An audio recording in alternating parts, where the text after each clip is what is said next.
नमस्कार, लियाना कम्युनिटी फार्मेसीमा हजुरहरूलाई स्वागत छ। आज हामीले बच्चालाई खुवाउने सेरेल्याकको बारेमा चर्चा गर्दैछौँ।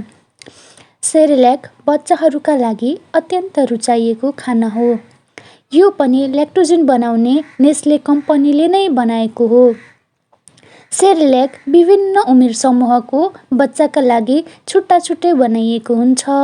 यो बच्चाहरू 6 महिना पुगेपछि मात्र खुवाउनु पर्दछ, किनभने 6 महिना पुगेका बच्चाहरूमा आमाको दुधले मात्रै बच्चाहरूको शारीरिक विकासका लागि पर्याप्त हुँदैन। सेरेल्याक 5 प्रकारका हुन्छन्। पहिलो प्रकार हो सेरेल्याक 6। यो 6 महिना पुगिसकेका बच्चाहरूका निम्ति हो। यो गहुँ, मकै र चामल गरेर 3 किसिममा आउँछ। यी 3 मध्ये पहिलो खानाका निम्ति जुन खुवाए पनि हुन्छ, प्राय गहुँ र स्याउ मिसिएको नै नेपालमा उपलब्ध हुन्छ। त्यस्तै गरी दोस्रो प्रकार हो सेरेल्याक 8। यो 8 महिना पुगिसकेका बच्चाहरूका निम्ति हो। यसमा गहुँ, चेरी र स्याउ मिसिएको हुन्छ। त्यस्तै गरी तेस्रो प्रकार हो सेरेल्याक 10। यो 10 महिना पुगिसकेका बच्चाहरूका निम्ति हो। यसमा गहुँ, चामल र अन्य फलफुल मिसिएको हुन्छ। त्यस्तै गरी चौथो प्रकार हो सेरेल्याक 12। यो 12 महिना पुगिसकेका बच्चाहरूका निम्ति हो। यसमा विभिन्न प्रकारका अन्न र फलफुल मिसिएको हुन्छ। त्यस्तै गरी अन्तिम प्रकार हो सेरेल्याक 18। यो 18 महिना पुगिसकेका बच्चाका निम्ति हो। यसमा 5 थरी अन्न र फलफुल हुन्छ। सबै प्रकारका सेरेल्याक 24 महिनासम्मका बच्चाका लागि खुवाउन मिल्छ। सेरेल्याक 6 8 महिनाका बच्चाका निम्ति खुवाउन सकिन्छ, र सेरेल्याक 8 चाहिँ 6 महिनाका बच्चालाई खुवाउन मिल्दैन। अब सेरेल्याक 6 कसरी बनाउने अथवा पहिलो चोटि बच्चालाई कसरी खुवाउने भन्ने बारेमा चर्चा गरौँ। बच्चालाई पहिलो चोटि दुध बाहेक केही अन्न खुवाउने आमा बुवाका निम्ति खुसीको पल हुन्छ। पहिलो चोटि खुवाउँदा यी कुराहरूमा ध्यान दिनुपर्दछ। बच्चा थाकेको बेलामा खुवाउनु हुँदैन। शान्तसँग आफू पनि बस्नुपर्छ र बच्चा खुवाउने बेलामा आनन्दित हुनुपर्छ। पहिलो पटक खुवाउने बेलामा बच्चा धेरै भोकाएको पनि हुनु हुँदैन। अब मैले सेरेल्याक बनाउँदा कसरी बनाउने भनेर भन्दैछु। यो बनाउनुभन्दा अगाडि मजाले साबुन पानीले हात धुनुपर्छ। खुवाउने कचौरा स्टेरिलाइज गर्नुपर्दछ।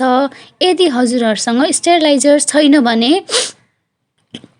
तातो पानीमा तताएर चम्चा, कचौरा अन्य भाँडाहरू तातो पानीमा उमाल्नुपर्छ। त्यसपछि त्यसलाई सेलाउन छोड्ने।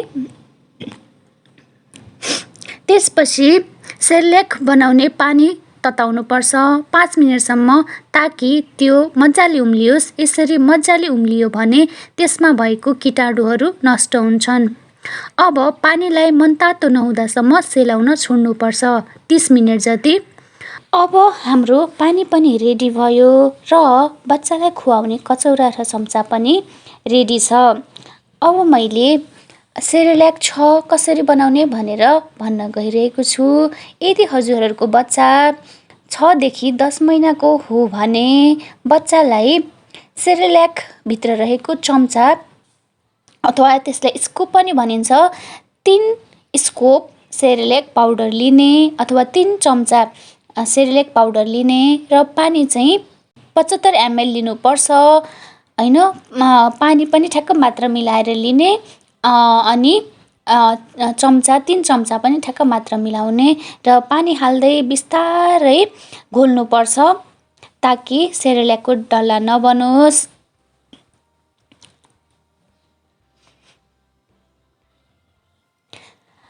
सेरेल्याक पाउडर र पानी चाहिँ बच्चाको उमेर अनुसार नै पढेर मात्र राख्नुपर्छ, ठ्याक्क मात्रा मिलाएर। बनाएपछि 30 मिनटभित्र खुवाउनुपर्छ, किनभने यसमा कीटाणुहरू जम्न सक्छ। रह्यो भने त्यसलाई फाल्नुपर्छ। सेरेल्याक पाउडरको पछाडिको भागमा रहेको यस्तो तालिका भेट्न सकिन्छ। यी तालिका अनुसार हजुरहरूले सेरेल्याक पाउडर बनाएर बच्चालाई दिन सक्नुहुन्छ।